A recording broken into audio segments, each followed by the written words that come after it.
I'm Erin Lawler Patterson, the Goodness Chick. I'm an international speaker, podcaster, counselor, author, and proud part of the Mental Health News Radio Network. Join me on the journey of empowering you to live life with an overflowing cup rather than an empty one. We look at mental health, self-care, addiction, relationship, and wellness, where we use our challenges to fuel us rather than consume us. Have you ever been through a season in your life where you think you knew more than you actually did? Where you reflected back after whatever period of time and you're like, oh my gosh, I did not know anything. Or there's so much more that I had to learn. And life in general is a learning process. We are always growing, we are always going forward, but we can get in places that maybe we falsely assume we think we know more than we know. And so today's episode, I'm going to be reading one of the chapters from my soon-to-be released book, which is Conversations for Good, Listening and Learning from Our Neighbors Around the World. And this chapter in particular is actually called Funny Thing Is, and it happens on a layover when we are in Bahrain.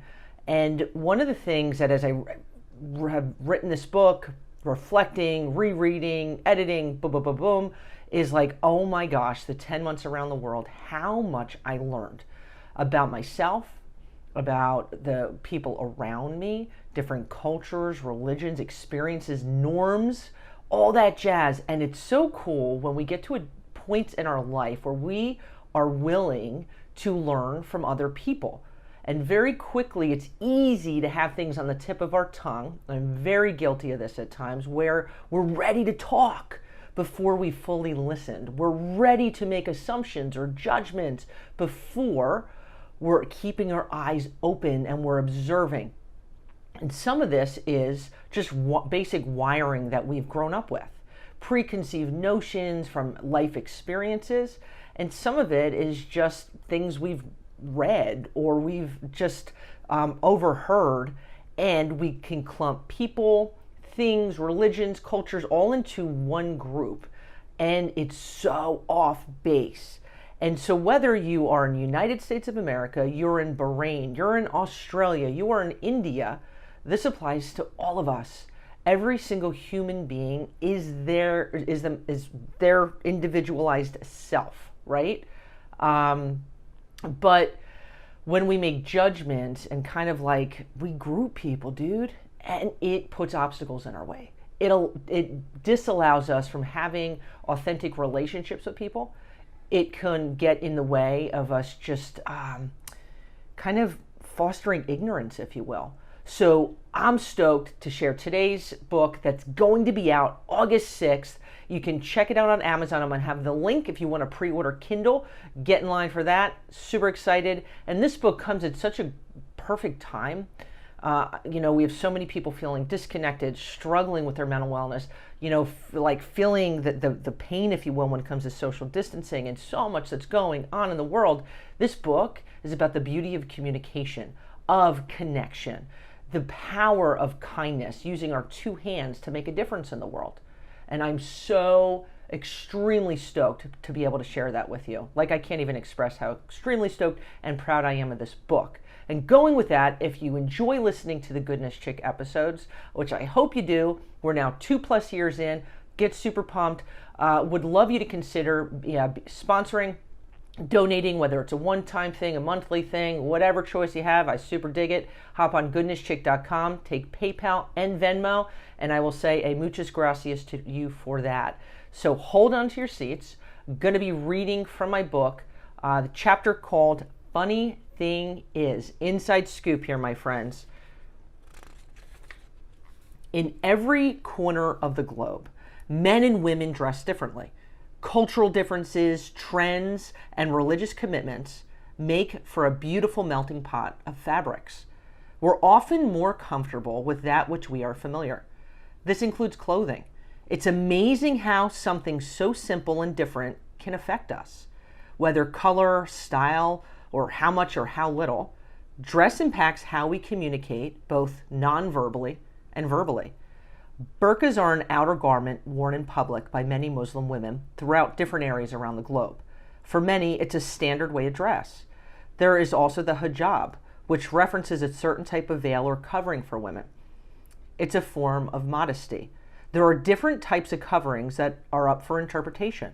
One woman may wear a hijab that drapes over one's head, and another one that covers her from her head to toe, where the only visible skin shown are the eyes and the hands.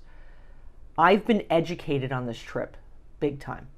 I mean, big time. It's difficult for me to grasp why anyone would choose to be clothed head to toe every single day, even when the sun is scorching and the heat seems to have no end.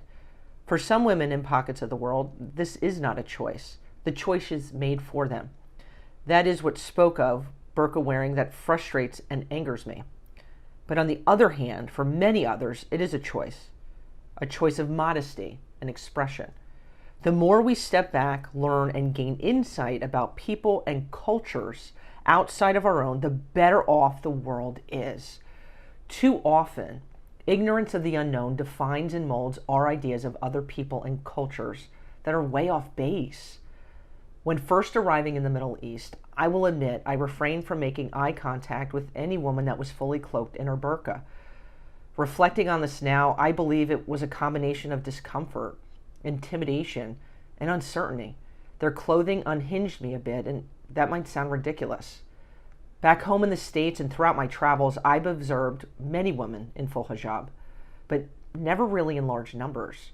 The truth is, there was always a majority of people that looked more like me than them. In the Middle East, I was the minority. The tables had turned. It stirred up emotions and challenged my thinking in ways I had never experienced before. I needed that stirring. My uncertainty dictated my thoughts without even realizing it. I had my most powerful burqa schooling on a layover in Bahrain. Man, was I schooled. For the third time on our trip, I left my mobile phone on the plane. Third time. I'm pretty confident that if my head wasn't attached, that too would go missing. Seriously, think about that. 3 times of misplacing my phone on 3 different plane rides. That's craziness. We had 3 hours on the ground before a connecting flight to Dubai. That's not a whole lot of time for reclaiming one's mobile phone in the aviation world. 4 or 5 individuals directed me to contact Lost and Found in the morning and then have them ship it to my address in Dubai.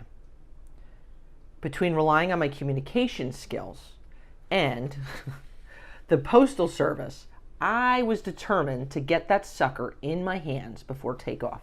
My last bet was with a man I observed a few gates over who looked like he was in charge of something. He was instructing a few employees about some necessary task. As passengers were loading their gate, 95% of those in line were men very conservatively dressed in their robes and turbans. Bahrain's more conservative than Dubai, without question. I was the only Caucasian female in sight, and possibly within a mile or so. In any culture, I attempt to be respectful of dress and culture, and I felt as though I was pretty much on the mark here, but my skin color and gender were evident.